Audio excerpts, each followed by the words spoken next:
Welcome to the law offices of Chris M. Ingram's Immigration News Show. Today we ask, in an era of rising RFE rates and political theater, how can international STEM professionals distinguish between manufactured anxiety and genuine regulatory threats, and why is self-sponsorship becoming the ultimate safe harbor for their American dream? We would like to thank attorney Chris M. Ingram and staff at the law offices of Chris M. Ingram for their hard work in preparing the research for this show, which draws on a wide variety of news sources from both sides of the aisle, providing a balanced view. Attorney Ingram is also a vocal advocate for the rights and protection of immigration applicants, although our coverage is designed to be nonpartisan. Please don't forget to like, follow, and subscribe to our channel. We're also on Spotify, YouTube, LinkedIn, Facebook, X, Reddit, and Instagram, where we're growing rapidly thanks to our social media team. You can also visit our website on www.breakthroughusa.com. We'd love to see you there. Disclaimer. Please note that this presentation should not be intended as legal advice for your specific situation. If you, a friend, or a family member would like a free consultation, you can visit our website at www.breakthroughusa.com and schedule an appointment. We'd love to hear from you and help you if we can. We'd also like to point out that this presentation was created using AI hosts. Okay, let's dive in. So, 35%. I mean, that is really the number we need to start with today. 35%? Wait, for what? Based on the latest data compiled by our legal team, that's the approval rate we're seeing for the EB2 National Interest Waiver, which, historically has been one of the absolute most reliable pathways for advanced degree professionals. Wow. Yeah, it has plummeted to between 35 and 55% in recent quarters. 35%. I mean, so for a highly educated STEM professional, like somebody with a master's or a PhD, right? Someone who has spent years contributing to U.S. research or industry, we are essentially looking at a coin toss. Exactly. Or, well, honestly, worse than a coin toss. Much worse, yeah. And the mechanism driving that catastrophic drop is this massive, just a massive surge in RFEs, requests for evidence. Right. Right now, for both the EB1A and the EB2 NIW, the RFE rate is hovering between 40 and 52%. That is insane. It is. Yep. So if you are listening to this and you file a petition today, there is a very real statistical probability that your life's work is going to be met with a government demand for more proof. Yeah, and that is exactly why we are doing this deep dive today. Because if you are listening to this right now, chances are you are an ambitious STEM professional. You've put in the hours, you've done the late night research, you've built a life and a career here in the United States. Absolutely. And yet there is this looming, almost oppressive sense of uncertainty right now.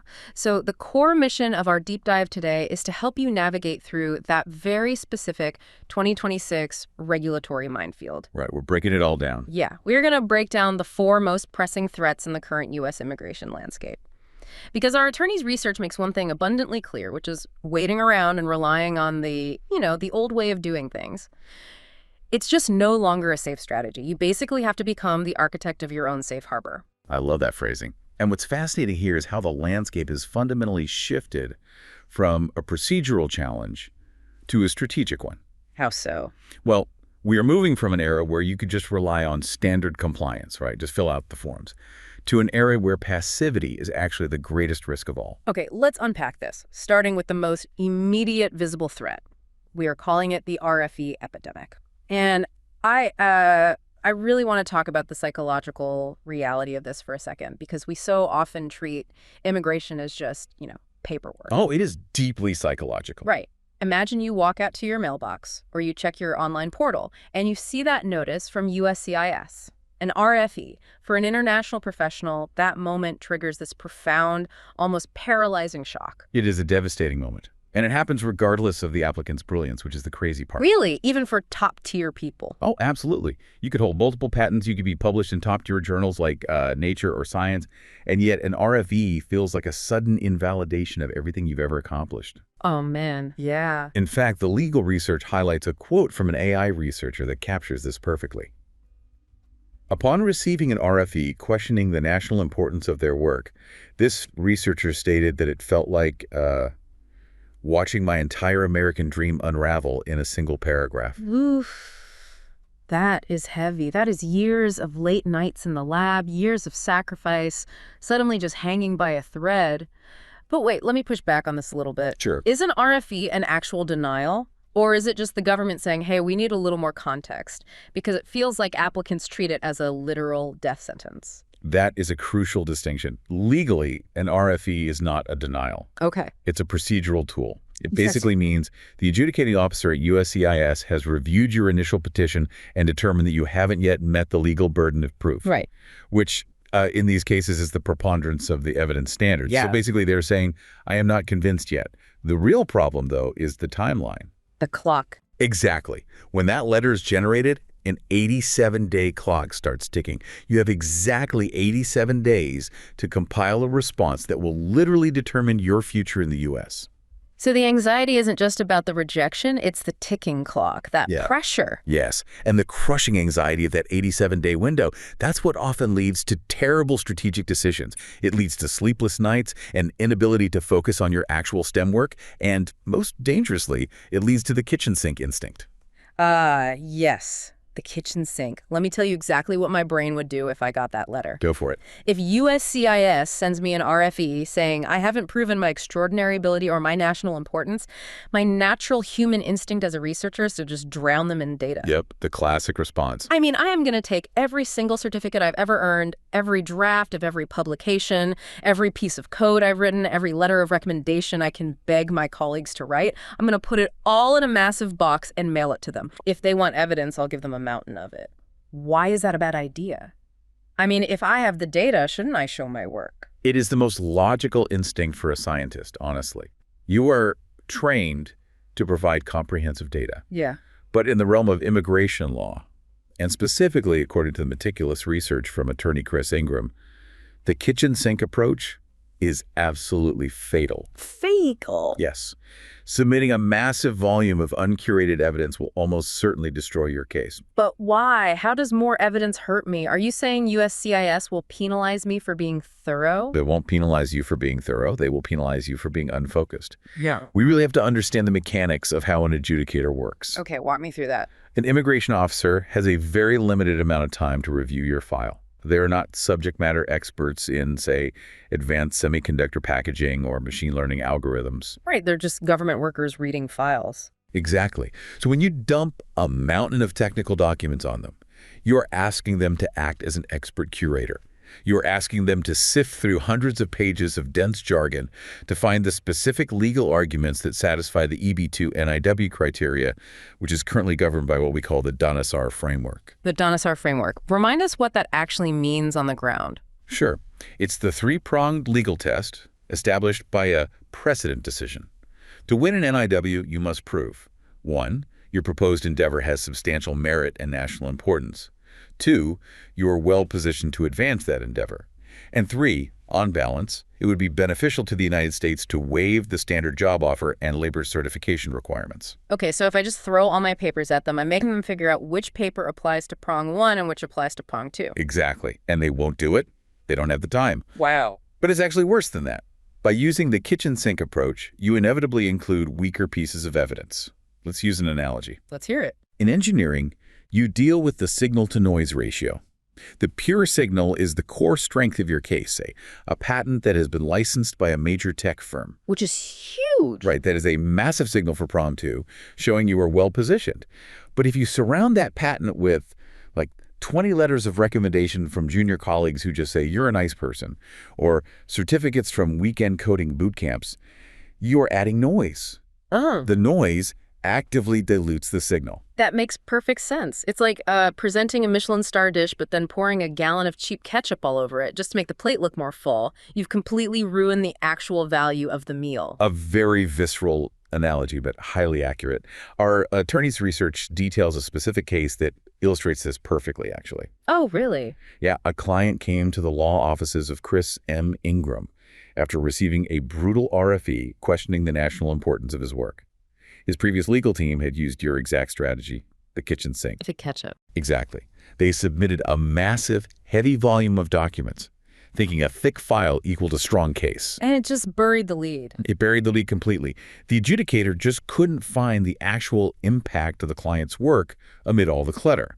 So the legal team at Chris Ingram's office had to step in and perform legal triage. Legal triage. I like that. And they didn't add more evidence. They aggressively subtracted. They removed the weaker material, the noise. Wow, they actually took things out. Yes. They took the remaining, highly impactful evidence and strategically repositioned it, mapping every single document directly to a specific Donasar prong. They reframed the entire narrative, and shortly after that surgical response, the case was approved. So it literally is addition by subtraction. Beating an RFE requires surgical skill, not a sledgehammer. Precisely. And this raises an important question, right? When your entire future is on the line, who do you want performing that surgery? Good point. The research makes a point to highlight specific team members at the firm, to emphasize how critical it is to have the right personnel in your corner, because choosing the right team transforms this blind panic into a highly calculated victory. Yeah, actually, the real client reviews included in the legal research were fascinating because they really pull back the curtain on how a successful team operates. There was one client, Riaz, who specifically praised a caseworker named Alexandra. He noted she was detailed and realistic, and that she removes confusion. That phrase, detailed and realistic, is the absolute hallmark of effective legal triage. When you are staring down an RFE, you do not need a cheerleader telling you that all your evidence is amazing. Right, you don't want false hope. Exactly. You need someone with a cold, objective, highly trained eye to tell you exactly what will pass the Donasar test and what is just noise. Another client, Alina, celebrated David Trump, Miguel Farias, and Honor Yildirim for their strategic thinking. She said they drafted one of the strongest arguments possible. Which speaks to the bridging of two worlds, really. Strategic thinking in this context means taking a highly complex STEM career and translating it into rigid legal frameworks. It's taking the applicant's raw data and turning it into a compelling legal narrative. But it's also deeply personal. Like Purva, another client, thanked Lazaro Carrillo for his outstanding personal support, noting he took the time to truly understand her background. That emotional support is what actually allows an applicant to step back and let the legal team do the surgery instead of, panic sending 50 random certificates to USCIS. Exactly. You have to trust the team so you don't self-sabotage. Yeah. So the ultimate takeaway for you, the listener, regarding the RFE epidemic, if you receive that notice, stop. Do not dump your hard drive into an envelope. Right. Recognize it as a demand for surgical precision and engage a team that actually understands the mechanics of evidence curation. Okay, so an RFE is a very visible threat. It arrives in the mail, it has a barcode, it has a strict 87-day deadline. It is terrifying, sure, but it is tangible. But as we move to the second threat highlighted in our team's research, we are dealing with something completely different. Very different. This threat is entirely invisible. It is the black hole of administrative holds. Yes, the silent freeze. Yeah. This is arguably one of the most frustrating mechanisms in the current immigration system because it operates almost entirely in the shadows, devoid of transparency or predictable timelines. We are talking about severe, indefinite vetting holds based largely on nationality. Let's really get into the mechanics of this because the research from attorney Chris Ingram paints a chilling picture. We are talking about a list of 39 high-risk countries. Right. If you simply hold a passport from one of these nations, which includes major global STEM talent hubs like China, India, Russia, Iran, and Pakistan, your entire career trajectory can be paused indefinitely. It is a sweeping, blunt force policy. And what's critical to understand is how deeply this penetrates the system. It is not just affecting new green card applications. It's everything. Everything. This silent freeze is impacting F1 students applying for OPT and STEM OPT extensions. It is freezing H-1B changes of status. You could have an absolute spotless immigration record, an advanced degree in quantum computing from a top-tier U.S. university, and a lucrative job offer from a major tech firm, and your case can still be frozen for months or even years. Here's where I need you to explain the why. Why are they doing this? Is it just random discrimination, or is there a specific mechanical trigger? Like, what actually happens behind the curtain when a case gets frozen? Well, it traces back to national security and technology transfer concerns. The U.S. government maintains mechanisms like the Technology Alert List or equivalent internal vetting protocols. If an applicant from one of these 39 countries is working in a field deemed critical or sensitive, think artificial intelligence, advanced semiconductors, biotechnology, aerospace, their application can trigger an automatic security advisory opinion or a similar interagency vetting requirement. So their file essentially gets pulled off the normal assembly line and tossed into a special secure room where multiple alphabet agencies have to sign off on it. That is a highly accurate way to visualize it. It goes into a quarantine protocol.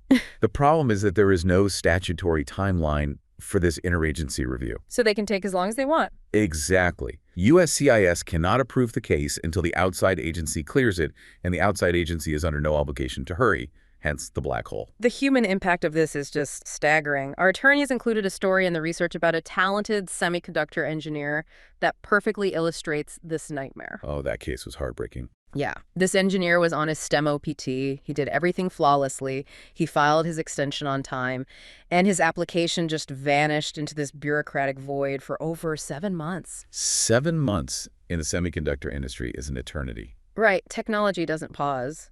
But what actually happens to the worker during that time? Do they just sit at their desk hitting refresh on the USCIS portal? The ripple effects are devastating. For a time, while an extension is pending, you may have automatic work authorization. But once that grace period expires, you must stop working. Oh, wow. Yeah. In the case of this engineer, the delay went on so long that his employer was forced to pull him off his critical project work and reassign those tasks to someone else. That's awful. He was left sitting in limbo, waking up every single day with the visceral dread that he might be forced to pack up his life and leave the U.S. mid-career, all because of the passport he was born with. That is maddening. And the broader implications for the United States seem entirely counterproductive. The research synthesizes warnings from several major institutions about this. Stuart Anderson of the National Foundation for American Policy points out the massive risk this poses to U.S. competitiveness. If we connect this to the bigger picture, the U.S. is currently engaged in an intense global race for technological supremacy. We need the best minds in the world to maintain our edge. Absolutely. By implementing these overly broad, opaque, nationality-based vetting holds, we are actively hobbling our own most critical industries.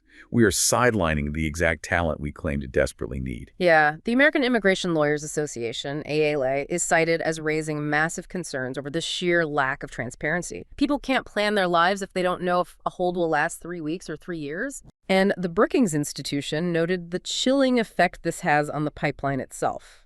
I mean, if I am a brilliant undergraduate in one of those 39 countries, and I see that a top-tier U.S. degree might still result in me being stuck in a 7-month vetting hold, I'm going to look at universities in Canada, the UK, or Australia instead. We are essentially handing generational talent to our competitor nations through bureaucratic inertia. It's like getting stuck at a red light that never turns green while you sit there helplessly watching cross-traffic competitor nations speed by and scoop up all the top talent. That is exactly what is happening. Okay, but let's get practical for the listener. If you are caught in one of these silent freezes, what do you actually do? My first thought is, sue them. File a mandamus action and force a federal judge to make them decide. Isn't that the standard legal move? Mandamus, a lawsuit to force the government to act, is a tool, yes, but it is expensive, adversarial, and sometimes premature depending on how long the delay has been. So what's the alternative? What the research outlines is a highly strategic, proactive approach utilized by attorney Chris Ingram's team that doesn't just rely on standard follow-up inquiries or immediate lawsuits. So what is the play? They craft compelling, heavily supported legal requests that are explicitly designed to prove the genuine U.S. national benefit of this specific individual's work. They do not just ask, where is the application? Okay. They build a comprehensive argument that says, yes, this professional holds a passport from country X.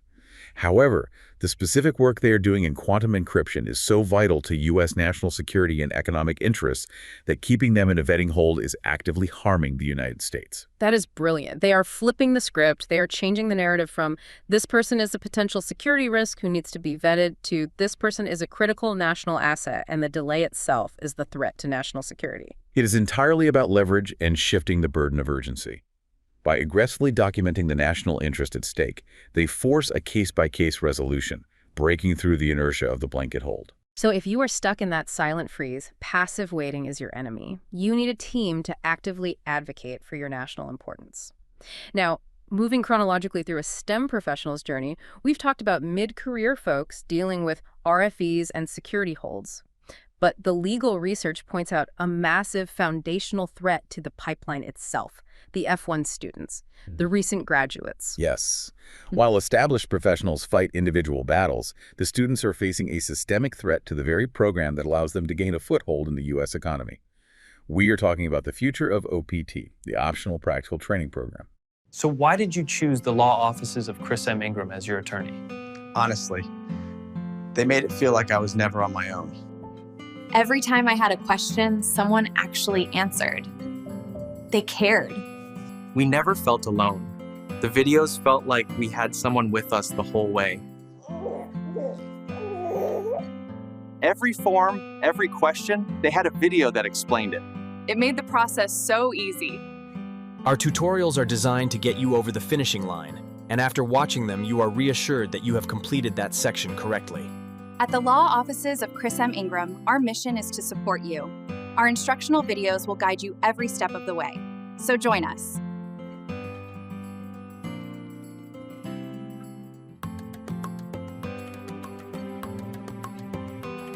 Let's do a deep dive into the mechanics of this because I want our listeners to understand exactly what is happening. The research points specifically to the spring 2026 Unified Agenda rulemaking. The regulatory identifier is RIN 1653 AA97. Right. I know that sounds like bureaucratic alphabet soup, but the implications are staggering. What does this actually mean? The Unified Agenda is basically the government's roadmap for upcoming regulatory changes.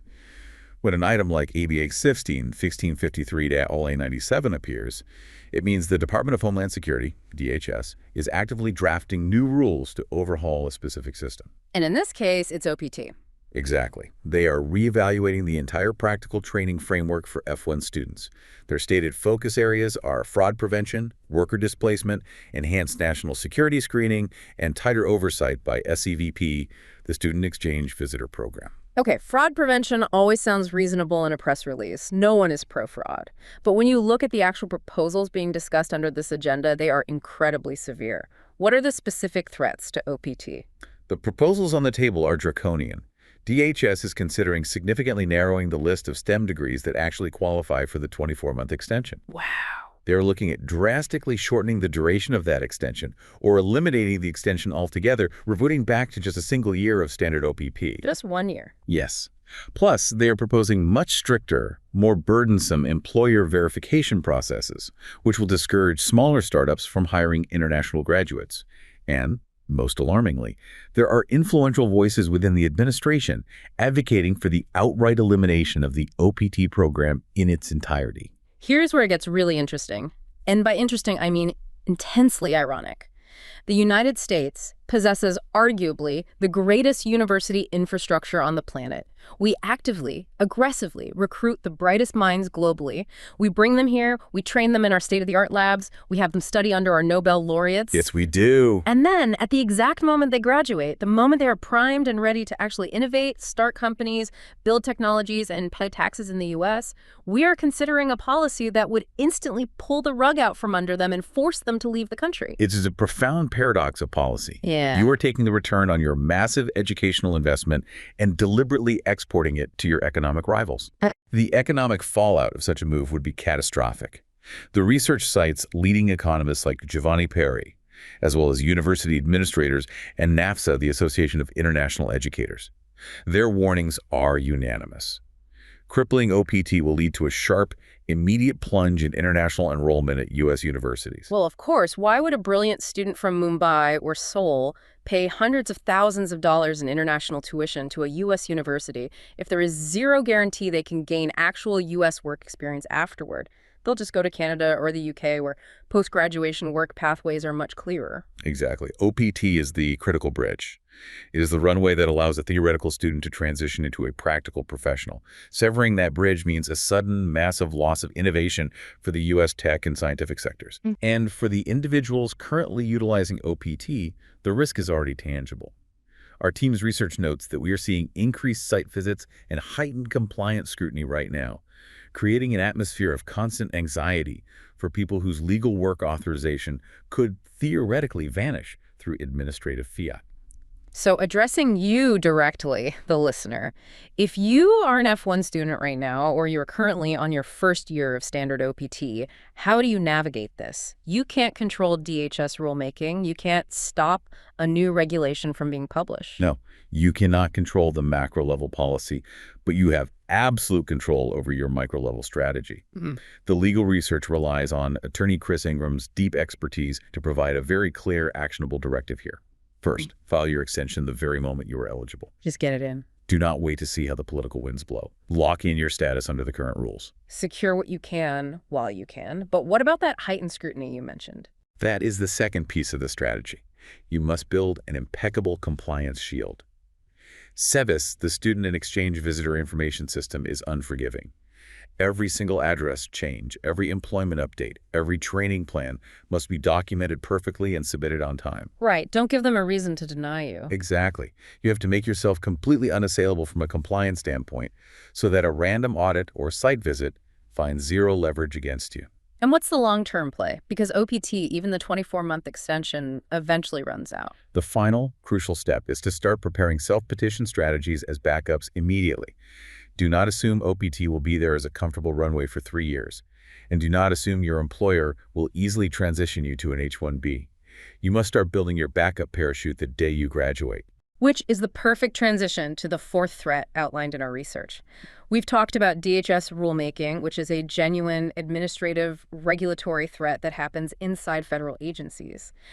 But there's another source of massive anxiety for STEM professionals that requires a very different kind of filter, and that source is Congress. Ah, yes, the intersection of highly complex immigration policy and the very loud, very messy theater of election season politics. Exactly. The legal research points specifically to a piece of proposed legislation currently making headlines, the End H-1B Visa Abuse Act of 2026. Just the name alone is designed for cable news chyrons. Oh, absolutely. Let's detail what this bill is actually proposing, because the mechanics of it are incredibly aggressive. The proposed measures in this bill are sweeping. It includes the complete 3-year pause on the issuance of all new H-1B visas. 3 years? Yes. It also calls for drastic, permanent cuts to the annual visa cap. Furthermore, it proposes implementing huge minimum salary floors that would effectively price early and mid-career STEM professionals entirely out of the U.S. market, restricting the visa only to the most senior executive-level compensation tiers. Now, I want to pause here and be incredibly careful. I want to emphasize to you, the listener, that we are maintaining strict political neutrality in this discussion. We are not taking sides on the partisan politics behind these bills. Right. Our goal is to impartially report the findings of the research provided by our attorneys.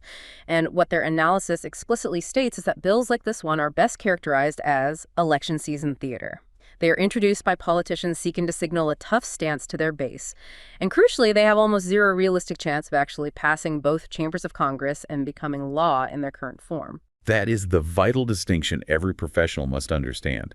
There's a massive mechanical difference between a bill being introduced to score political points and a bill possessing the broad bipartisan consensus necessary to survive committee markups, floor debates, and the filibuster to become actual law. This bill falls squarely into the former category. It is a messaging document. Okay, but this raises a really practical question. If this is just political theater, and the legal experts know it has zero chance of passing, why should the listener even care? Why shouldn't an international STEM professional just mute the TV, ignore the noise on LinkedIn, and go back to the lab? Because, unfortunately, the threat of the law does massive damage, even if the text of the law never reaches the president's desk. The noise itself is toxic to the employment ecosystem. The research points back to Stuart Anderson, who perfectly describes this phenomenon as self-inflicted wounds. How so? The mere introduction and media coverage of these draconian bills creates an atmosphere of deep, paralyzing uncertainty in the corporate world. How does that actually play out mechanically in the real world, though? Because the CEO knows it's just politics, right? The CEO might, but the HR department and the general counsel's office operate on risk mitigation. Think about the mechanics of the H-1B process. An employer has to go through the labor condition application, pay significant legal and filing fees, and then enter the employee into a randomized lottery where they only have a roughly 20–25% chance of being selected anyway. It's a huge hassle. It is already an expensive, risky friction point. Now imagine that employer planning their hiring strategy for fiscal year 2027. They see this bill on the news, they hear politicians talking about 3-year pauses and massive salary floors. Then they get spooked. Exactly. They don't analyze congressional procedure, they just see massive regulatory risk.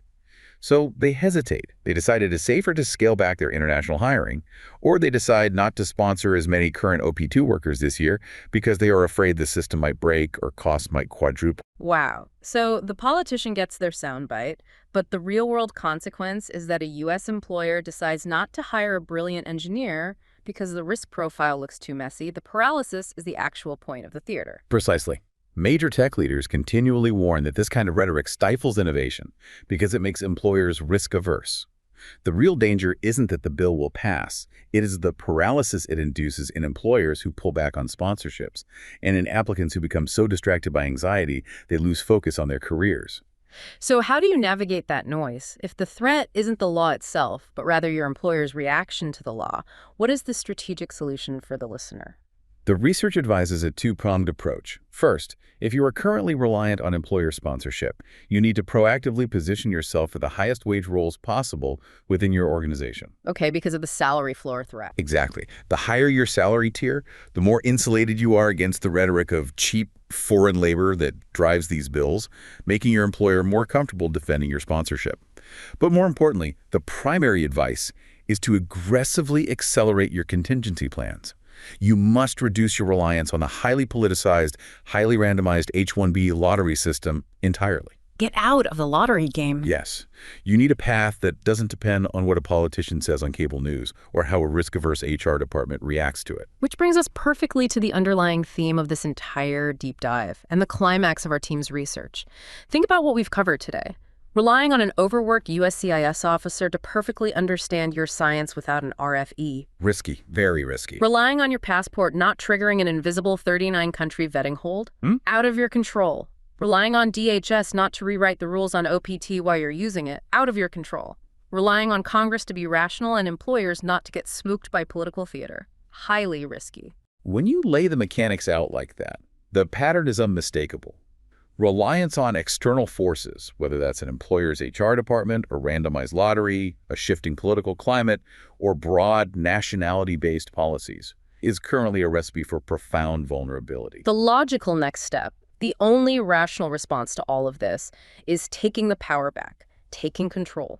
And according to the extensive legal research from our attorneys, the ultimate safe harbor in 2026 is self-sponsorship. Specifically, we are talking about two very powerful pathways. The EB1A, the immigrant visa for individuals with extraordinary ability, and the EB2 NIW, the national interest waiver. These are the holy grails for STEM professionals right now, primarily because they require absolutely no employer sponsorship. Let's do a really extensive deep dive into the mechanics of these, because this is where the hope is. You don't need a company to file for you. You don't need to win a randomized March lottery. You are petitioning the United States government directly, based purely on your own merits.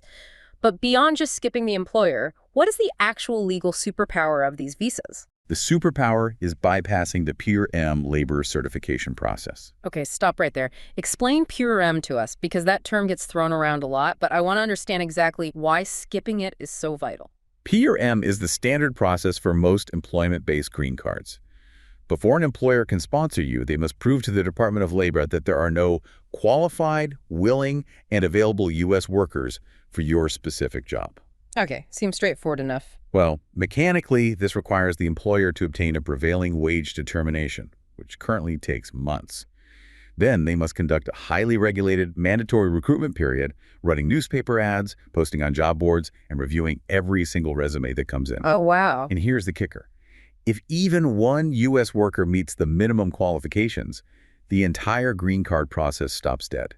Even if you are 10 times better at the job, if the U.S. worker meets the bare minimums, you lose. That sounds incredibly stressful. You're basically hoping nobody answers a job ad. And how long does that whole PERM process take right now? Easily 18 to 24 months, just to get the labor certification approved before you even file the actual immigration petition with USCIS. It is slow, it is highly regulated, and it ties you entirely to that specific employer and that specific job description for years. So enter the EB1A and the EB2 NIW. Exactly. With the EB1A, you are proving you are at the very top of your field. With the EB2 NIW, you are arguing that your work is so profoundly beneficial to the United States that the government should waive that entire PERM labor certification requirement in the national interest. You just bypass the whole nightmare. Yes. You skip the prevailing wage delays. You skip the recruitment ads. You skip the risk of a U.S. worker taking your spot. You are in the driver's seat. The legal research makes it clear that attorney Chris M. Ingram and his team specialize in exactly this. Looking at the raw data of your career and turning it into a compelling, approvable self-petition, even amid tightening rules. But there is a catch, isn't there? Because earlier, in Section 1, we talked about how EB2 NIW approval rates were dropping to 35% and RFEs were skyrocketing. So this isn't a magic wand where you just print out your resume and get a green card. It is absolutely not a magic wand, and this is where the expert analysis of the current timeline becomes critical. The research heavily emphasizes the extreme urgency of the current moment. These self-sponsorship pathways work brilliantly right now for well-prepared, surgically curated cases. They are far and away the most viable route. However, they are becoming intensely competitive. Because everyone else is waking up to the exact same reality we just outlined. As the H-1B gets messier, as the lotteries stay oversubscribed, as OPT gets threatened, more and more top-tier global talent is funneling into the EB1A and EB2 NIW pathways. Exactly. It's a bottleneck effect. As the pressure mounts elsewhere in the system, the volume of self-petitions increases, and consequently, the scrutiny from adjudicators increases. The baseline for what is considered extraordinary or of national interest subtly shifts higher as authors review thousands of highly qualified applicants. The window of opportunity is not closed, but the friction is increasing. Every single month you delay your filing has a cost. What is that actual cost? Well, first, your evidence gets older. A paper published 3 years ago is less impactful than one published 3 months ago. Second, the regulations might tighten further. Third, you risk deeper visa retrogression, meaning the line you have to wait in to actually get your green card gets longer. And fourth, you face a statistically higher likelihood of facing a harder RFE as the standards inch upward. So, the core mantra from the research is absolute. Waiting is no longer a safe strategy. The people who act decisively right now, who put in the intense, focused work to build their surgical case today, are the ones who will have strong, secure, independent options 6 to 12 months from now when the landscape might be even more chaotic. Proactive strategy isn't just an advantage, it's your only true defense. That is the fundamental reality of the 2026 immigration environment. Okay, so let's bring all of this massive information together. I want to synthesize the value of everything our team researched today, not by just rattling off a list of bullet points, but by thinking about how a real professional applies this. Let's imagine a listener. Let's call her Dr. K. She's an F1 student finishing her PhD in machine learning, born in one of the 39 high-risk countries. How does Dr. K use all of this information to build a fortress around her career? It requires a layered, simultaneous strategy. First, regarding her OPT. Dr. K doesn't wait to see what DHS does with RIN 1653 AA97. The moment she is eligible, she files her extension perfectly. She maintains flawless SEVIS compliance, knowing that is her immediate shield. Right. And she ignores the noise from Congress about H-1B bans, knowing it's political theater, but she anticipates that her future tech employer might get spooked and hesitate to sponsor her. Exactly. So she doesn't wait for the employer's HR department to decide her fate in a lottery. While she is safely on her OPT, she begins immediately building her self-sponsorship case for an EB2 NIW. She engages a legal team to audit her citations, her peer reviews, and the national importance of her AI research. And when she files that NIW, and let's say she gets hit with an RFE because there's a 50% chance she doesn't panic. She doesn't panic, and she doesn't use the kitchen sink. Oh. She relies on her legal team to surgically map her strongest evidence directly to the Donasar prongs, aggressively filtering out the noise. And finally, because she is from a high-risk country, if her status gets caught in a silent security hold, she doesn't passively wait. Her team files a heavily documented request proving that delaying her machine learning research actively harms U.S. national interests, forcing a resolution. She becomes the architect of her own safe harbor. She takes the power back at every single step. So, what does this all mean for you, the listener? The smartest first step you can take today, according to the research, is to secure a free EB1A or EB2 NIW eligibility audit with attorney Chris Ingram. You need to understand exactly where your specific profile stands in this current landscape and start building your self-sponsorship safe harbor immediately. It is entirely about taking the power back into your own hands before external forces make the decisions for you. Honestly, as we wrap up this incredibly deep dive, there is one final, almost philosophical thought from the research that I think is vital to mull over. We've talked a lot about threats, anxiety, and complex legal mechanics. Yes, the macro view of all this friction can feel overwhelmingly negative. But if you zoom out, the current U.S. immigration system is essentially functioning as this incredibly intense, high-stakes stress test for global talent. It is demanding, it is frustrating, and it often feels profoundly unfair. But perhaps the ultimate silver lining here is that those who successfully adapt to this environment, The professionals who learn to cut through the political noise, who strategize brilliantly against the vetting holds, who survive the RFE epidemic, and who take absolute control of their own petitions through self-sponsorship, those individuals are exactly the resilient, highly driven, elite innovators who will go on to shape the next generation of the American economy. You are being forged in the fire, and you're going to come out stronger and far more independent on the other side. It is a powerful framing. The system inadvertently demands excellence and tenacity. The STEM professionals who navigate this maze successfully prove they possess both in absolute abundance.